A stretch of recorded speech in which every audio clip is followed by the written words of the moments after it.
always sound like this. Nah, dude, this is a result of a good old school ass whipping.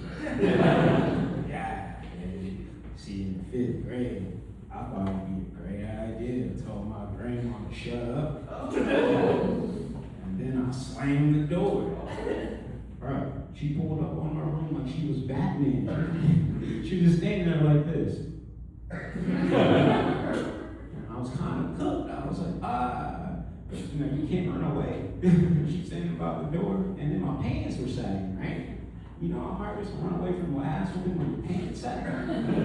Mission fucking impossible. Nah, bro. That's the thing that had me fucked up. She started moving like the Flash. She was very rotund, so I was surprised. She finally got my ass, and it was GG's chat, because she slapped me 3 times. And each time it was like she was changing a radio station. I swear to God, the first slap was like, whack! And I was like, man, mom, you tripping. Second slap, whack! And I was like, well, I reckon I'll learn my lesson. Third slap, whack! I was like, dude, can you like stop? Like, come on, bro, I totally learned my lesson. You can chill now. It was insane work. And so it was lasting impression. Because I threw away like all my 50-cent CDs and immediately started bumping Green Day. I stopped watching BET and started watching MTV, bro. It was wild work. And you know, that's it. And then growing up in the hood with a voice like this, nah. Nah. And then my skateboard too, bro, I was easy pickings. Like imagine. Bro, imagine if I roll up on you and really trying to rob you, right? First of all, I'm sounding like this, and second of all, I roll down my window, and all you hear is, do you have the time? You're gonna rob me, bro. Yeah.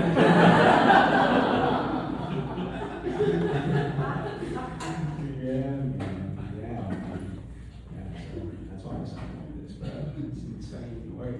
Everybody thinks I got permanent stoner voice. Nah. I just got my ass whooped. That's crazy, bro. That's crazy. Yeah. So, originally, Baton Rouge, Louisiana. Yeah, no, that place fucking sucks. That place sucks. And first of all, it's an ugly city. It's an ugly city. Driving in, beautiful, gorgeous day outside. Not a cloud in the sky. The moment you hit the city limits, you're looking up, you're like, fuck, where did the sun go? Right? Dude, you're driving in, and like for me, I took my girlfriend back recently for the first time. She was all excited until she hopped out the car and took a deep breath. She's like, hey, this air tastes like cancer.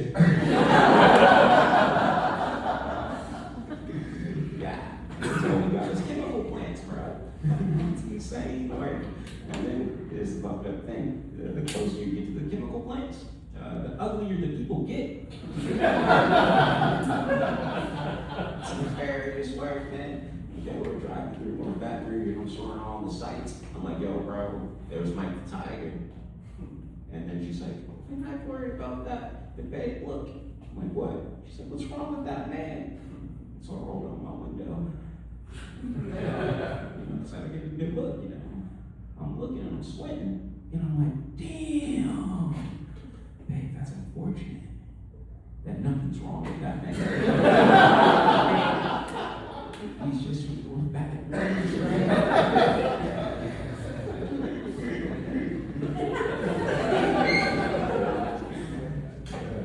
ended up being my cousin Papa.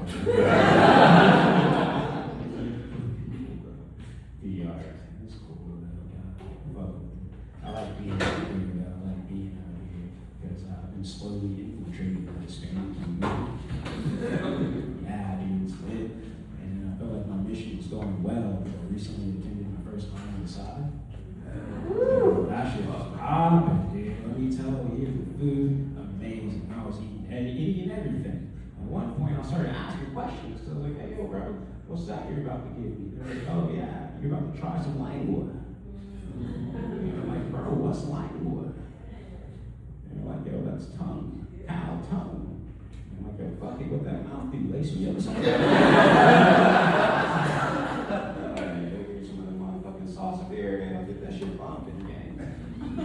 It was a vibe, bro. I was drinking mezcal, dancing with all the tears, bumping Selena. Shit was stacking. I realized that mezcal was hitting, bro. Because at one point I was like, man, fuck Yolanda.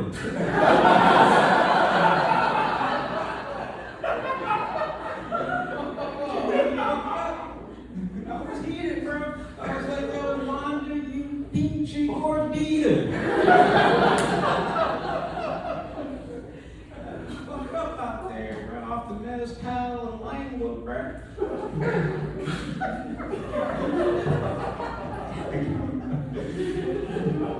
Yeah, bro, I was having a good ass time, God. And then we started partying up until the night, and then I got a new nickname, bro. And they started calling me Frijoles. That's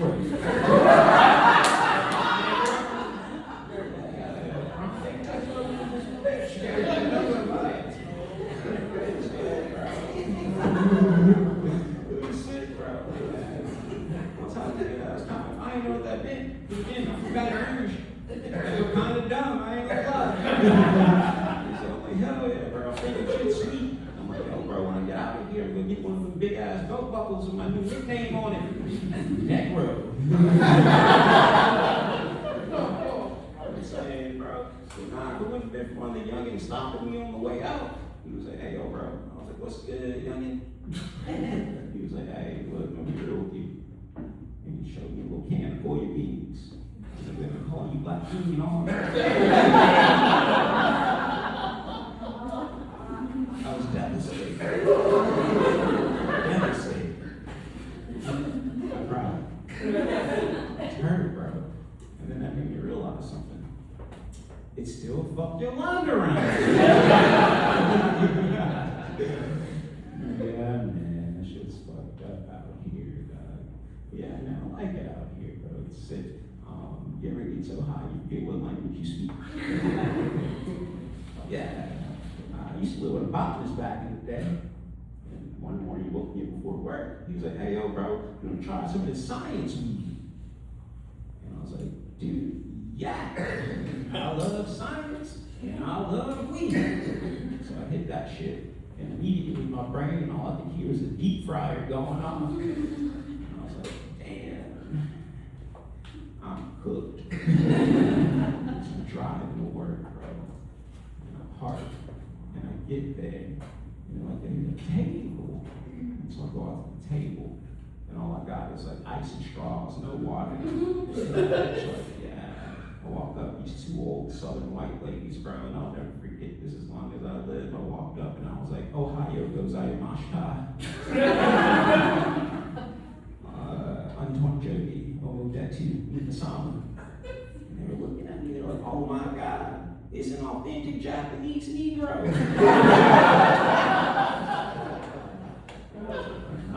That's Nani Oshimaska. My boss heard that shit and he was like, yo, I gotta 86 you. He fired me. I was sad. I went home. My father's roommate, his name's Chris, he comes home. He was like, yo, bro, I'm sorry I have to fire you today.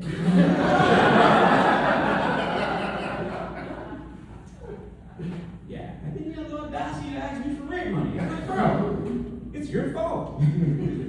But that's why I went up to Dallas. Yeah, bro, shout out Dallas. It's a good time, man. It's a good time. I love it out here. I love it out here. Man, I'm gonna tell you this though. You ever you guys remember your first heartbreak? Like your first real heartbreak? Not the one that was like, oh, shed a tear, the one that fucked you up. Like you're sitting in bed and you're just like, you know, you're listening to like all the, I'm so sick of love songs, so sad and slow. Yeah, that happened to me. I lost my girl to somebody who played Wonderwall on an acoustic guitar. I would much rather bomb any day of the week doing stand-up than fucking lose my girl to somebody who played Wonderwall on an acoustic guitar. It was insane work. So it was her housewarming party, right? Except the guitar. Skinny, get to cooking. I'm like, bro, your pants are so tight. It's like you drew them on with a Sharpie. Nothing. Finally got a house party. I'm like, this is not good. So a few minutes, a couple minutes go by, I'm looking for her. I'm like, damn, my girl left. So I go upstairs, and the door was locked. And I'm like, damn, all my shit's in there. So I go through the bathroom, and I was heartbroken. Because he was wandering her walls with his acoustic guitar, right? I was devastated. I was like, Aurora, you raggedy bitch. And I drove and left. I hopped in the car, and I turned on the radio. The DJ was like, all right, guys, this is all the love out there. Here's Wonderwall. I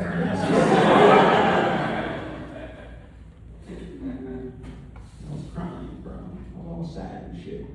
And I got pulled over because I was crying, driving erratically. And the cop, I said, bro, why are you driving like that? Wonderwall was still playing. He was like, dude, that's my favorite song. And gave me a ticket. Yeah, bro, it's crazy. It's crazy. I'm the first in my family to do a lot of shit. Yeah. I was the first person in my family to kickflip.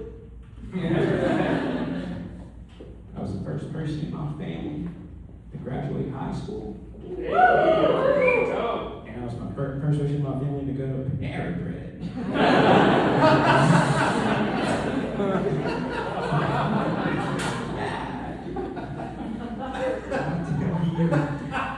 My first step in the Panera Bread, my melanin immediately started burning.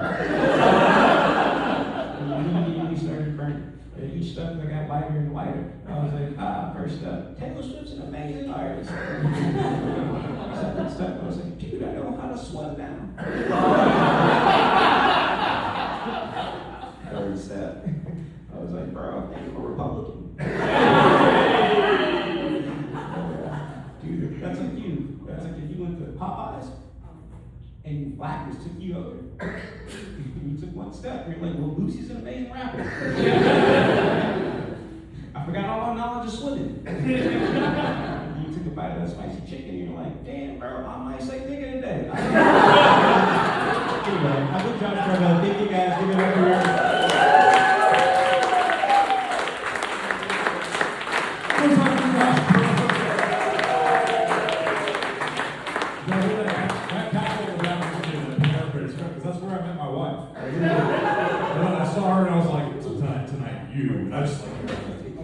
white people hang out there. I don't know what to tell you. All right, ladies and gentlemen, we are for your next.